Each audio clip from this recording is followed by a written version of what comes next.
Donald Trump se tornou em abril o primeiro ex-presidente da história dos Estados Unidos a ser indiciado por um crime. Em junho, o primeiro indiciado 2 vezes e por crimes federais. Mas não para por aí. Ao que tudo indica, um terceiro indiciamento está a caminho. Aqui em Nova York, Trump foi acusado de adulterar documentos legais para esconder pagamentos de suborno a uma ex-atriz pornô. Em Miami, as acusações são sobre retenção ilegal de documentos confidenciais e tentativas de obstrução da justiça. Agora, o possível terceiro indiciamento é um dos mais esperados. Ele tem relação às supostas interferências do então presidente para alterar o resultado das eleições de 2020. Um grande júri já está ouvindo os argumentos da acusação e de testemunhas. Em breve, o grupo decidirá se existem evidências suficientes para se abrir um caso contra o ex-presidente.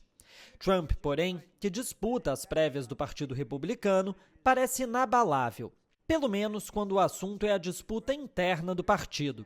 Uma pesquisa recente da Morning Consult mostra que a diferença de Trump para Ron DeSantis, o segundo colocado, não para de crescer. Atualmente, Trump aparece com 59% das intenções de voto, contra apenas 16% do governador da Flórida. Bem, eu acho que a base dele já se mostrou tão fanaticamente leal que eu acho que nada, inclusive o que ele disse sobre matar alguém na Quinta Avenida, poderia estremecer a fé deles ou faria eles não o apoiarem.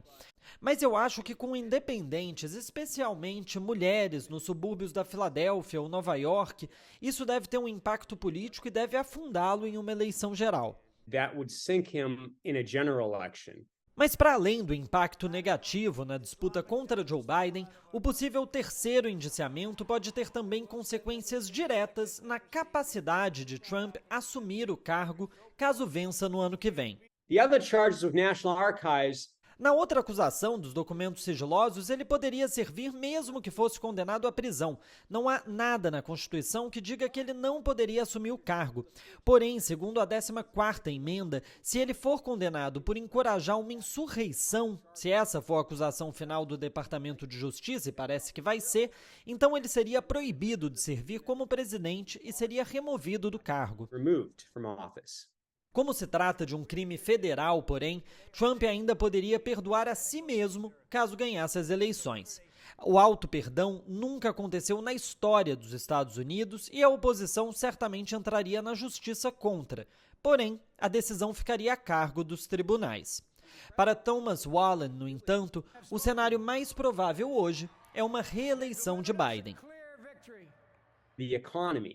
A economia. Essa é a questão central em 2024. A inflação vai baixar o suficiente? As pessoas vão ter um aumento na renda que leve a um certo nível de prosperidade? Se esse for o caso, uma economia sólida, eu acho que Biden teria uma vitória garantida. O presidente Joe Biden recentemente lançou a marca Bidenomics, que, segundo a Casa Branca, diz respeito ao momento econômico positivo nos Estados Unidos. De fato, os indicadores são bons. Desemprego baixíssimo, inflação em queda e economia crescendo acima do esperado.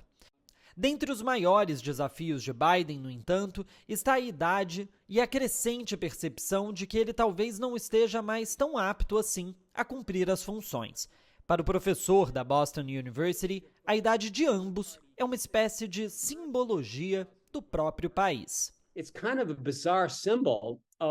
É meio que um símbolo bizarro do que a democracia se tornou nos Estados Unidos. Eles são velhos, parecem trêmulos, não exatamente no auge. E eu acho que se você for de outro país, como do Brasil ou de qualquer outro lugar, você pode pensar que, bem, isso é meio que como os Estados Unidos. Meio que nos últimos suspiros de grandeza. Passaram do topo, passaram do pico. E talvez seja a hora de outra nação tomar o lugar no palco mundial.